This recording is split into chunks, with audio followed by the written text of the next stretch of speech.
নানা জল্পনা কল্পনার অবসান ঘটিয়ে অবশেষে নবম জাতীয় পে স্কেলের চূড়ান্ত প্রতিবেদন বা রিপোর্ট জমা দেওয়া হয়েছে এবং তা এখন খোদ সরকার প্রধানের হাতে। প্রিয় সরকারি চাকরিজীবী ভাই ও বোনেরা, আজকের সকালের আপডেট নিউজে আপনাদের স্বাগতম। যারা আমাদের চ্যানেলে নতুন তারা এখনই চ্যানেলটি সাবস্ক্রাইব করুন, আর হ্যাঁ, অবশ্যই কমেন্ট করে জানাবেন আপনারা কে কোন জেলা থেকে আমাদের ভিডিওটি দেখছেন। তবে চলুন কথা না বাড়িয়ে আজকের সর্বশেষ সংবাদটি জেনে নিন। এইমাত্র পাওয়া ব্রেকিং নিউজ অনুযায়ী সরকারি কর্মচারীদের দীর্ঘদিনের কাঙ্ক্ষিত পে স্কেলের রিপোর্ট হাতে পাওয়ার পর অন্তর্বর্তীকালীন সরকারের প্রধান উপদেষ্টা ড মোহাম্মদ ইউনুস তৎক্ষণাৎ এবং কালক্ষেপণ না করে সংবাদ মাধ্যম কর্মীদের সামনে উপস্থিত হন। হাতে চূড়ান্ত রিপোর্ট নিয়ে তিনি অত্যন্ত শান্ত অথচ দৃঢ় ভঙ্গিতে জাতির উদ্দেশ্যে এবং বিশেষ করে সরকারি কর্মচারীদের উদ্দেশ্যে এক ঐতিহাসিক বক্তব্য প্রদান করেন। আমরা সবাই জানি যে দীর্ঘদিন ধরে সরকারি কর্মকর্তা ও কর্মচারীরা নতুন বেতন কাঠামো, বর্ধিত ভাতা এবং জীবনযাত্রার মান উন্নয়নের জন্য অন্যান্য সুযোগ সুবিধার আশায় অধীর আগ্রহে অপেক্ষা করছেন। আজকের এই রিপোর্ট হস্তান্তর সেই দীর্ঘ প্রতীক্ষার এক সম্মানজনক সমাধান। প্রধান উপদেষ্টা যখন সাংবাদিকদের সামনে কথা বলছিলেন তখন তার কণ্ঠে ছিল দৃঢ়তা এবং চোখের ভাষায় ছিল এক ধরনের আশ্বস্ততার ছাপ। তার কথার মধ্যে যেমন কর্মচারীদের প্রতি গভীর সংযোগ ফুটে উঠেছে, তেমনি তাদের প্রত্যাশার স্বীকৃতিও স্পষ্টভাবে ধরা দিয়েছে। তিনি বলেন, আজকের এই দিনটি কেবল একটি রিপোর্ট জমার দিন নয়, বরং এটি রাষ্ট্রের সাথে তার কর্মচারীদের সম্পর্কের এক নতুন নবায়নের দিন। প্রধান উপদেষ্টা তার বক্তব্যে অত্যন্ত জোরালোভাবে বলেন, রিপোর্টের প্রতিটি দিক এবং প্রতিটি সুপারিশ আমাদের সর্বোচ্চ গুরুত্ব দিয়ে যাচাই বাছাই করা হয়েছে।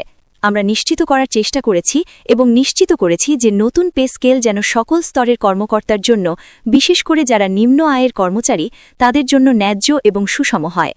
তিনি স্পষ্ট করে বলেন, এটি শুধু মাস শেষে বেতন বৃদ্ধির বিষয় নয়, এটি সরকারের প্রতি কর্মচারীদের আস্থা, দায়িত্ববোধ এবং কর্মদক্ষতা উন্নয়নের একটি শক্তিশালী সংকেত। রাষ্ট্র যখন তার কর্মচারীদের দেখভাল করে, তখন কর্মচারীরাও রাষ্ট্রকে তাদের সর্বোচ্চ সেবা দিতে প্রস্তুত থাকে। প্রধান উপদেষ্টা আরও জানান যে যেসব কর্মকর্তা এবং কর্মচারীরা দীর্ঘদিন ধরে সততা ও নিষ্ঠার সাথে প্রজাতন্ত্রের দায়িত্ব পালন করে আসছেন, তাদের অবদানকে এই পে স্কেলের মাধ্যমে স্বীকৃত দেওয়া হচ্ছে। নতুন কাঠামোর মাধ্যমে সব পদের মধ্যে একটি চমৎকার সমন্বয় এবং ন্যায্যতা নিশ্চিত করা হয়েছে, যাতে কেউ নিজেকে বঞ্চিত মনে না করেন। রিপোর্টের সুরক্ষিত এবং বিস্তারিত পর্যালোচনার পর সাংবাদিকদের এক প্রশ্নের উত্তরে তিনি অত্যন্ত আত্মবিশ্বাসের সাথে বলেন যে কোনো আপত্তি বা অসঙ্গতি থাকলে তা যথাযথভাবে এবং মানবিক দৃষ্টিকোণ থেকে বিবেচনা করা হবে।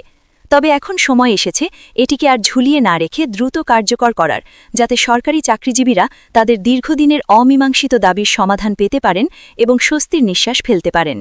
তিনি সকল সরকারি চাকরিজীবীর প্রতি আহ্বান জানিয়ে বলেন, সবাই ধৈর্য ধরে এবং দায়িত্বশীলতার সাথে এই নতুন রিপোর্ট বা কাঠামো বুঝে গ্রহণ করুন। কোনো প্রকার গুজবে কান দেবেন না এবং বিভ্রান্তির কোনো সুযোগ যেন না থাকে সেই দিকে সতর্ক থাকবেন। সরাসরি এবং বিশ্বস্ত সূত্রে জানা গেছে, এই পে স্কেলের রিপোর্টে শুধু মূল বেতন বৃদ্ধি করা হয়নি, বরং এর পরিধি অনেক ব্যাপক। এতে চিকিৎসা ভাতা, উৎসব ভাতা, শিশু ও শিক্ষা ভাতা এবং টিফিন ভাতার মতো গুরুত্বপূর্ণ সুবিধাগুলো উল্লেখযোগ্য হারে বৃদ্ধি এবং অন্তর্ভুক্ত করা হয়েছে। বিশেষজ্ঞরা এবং প্রশাসনিক বিশ্লেষকরা বলছেন, এটি সরকারি চাকরিজীবীদের জন্য এক যুগান্তকারী মাইলফলক, যা তাদের আর্থিক নিরাপত্তা এবং ভবিষ্যৎ পরিকল্পনায় এক দৃঢ় ভিত্তি তৈরি করবে। প্রধান উপদেষ্টা সাংবাদিকদেরকে আরও জানান, আমরা চাই সরকারি চাকরিজীবীরা তাদের পেটের চিন্তা দূর করে কাজের প্রতি আরও মনোযোগী হন। নতুন পে স্কেল কার্যকর হওয়ার মানে শুধু পকেটে টাকা আসা নয়, এটি কর্মক্ষেত্রে নতুন উৎসাহ, দায়িত্ববোধ এবং দক্ষতা বৃদ্ধির এক বিশাল সুযোগ।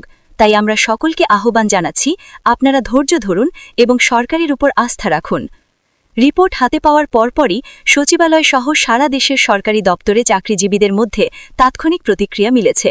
অনেকের চোখে মুখে আনন্দের ঝিলিক দেখা গেছে।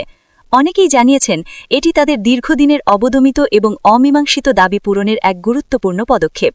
একজন সিনিয়র সরকারি কর্মকর্তা আবেগাপ্লুত হয়ে জানান, আমরা অতিরিক্ত দায়িত্ব পালনের জন্য সরকারের কাছ থেকে ধন্যবাদ পেয়েছি, কিন্তু আজ বেতন কাঠামো অনুযায়ী যে ন্যায্যতা পেলাম তাতে আমরা আমাদের ভবিষ্যৎ নিয়ে এক ধরনের নিশ্চয়তা অনুভব করছি। অন্য কর্মচারীরা বলছেন, এটি শুধু আমাদের জন্য আর্থিক স্বস্তি নয়, এটি আমাদের সন্তানের ভবিষ্যৎ পরিকল্পনা, তাদের সুশিক্ষা এবং আমাদের পারিবারিক স্থিতিশীলতা অর্জনের একটি অত্যন্ত গুরুত্বপূর্ণ সুযোগ।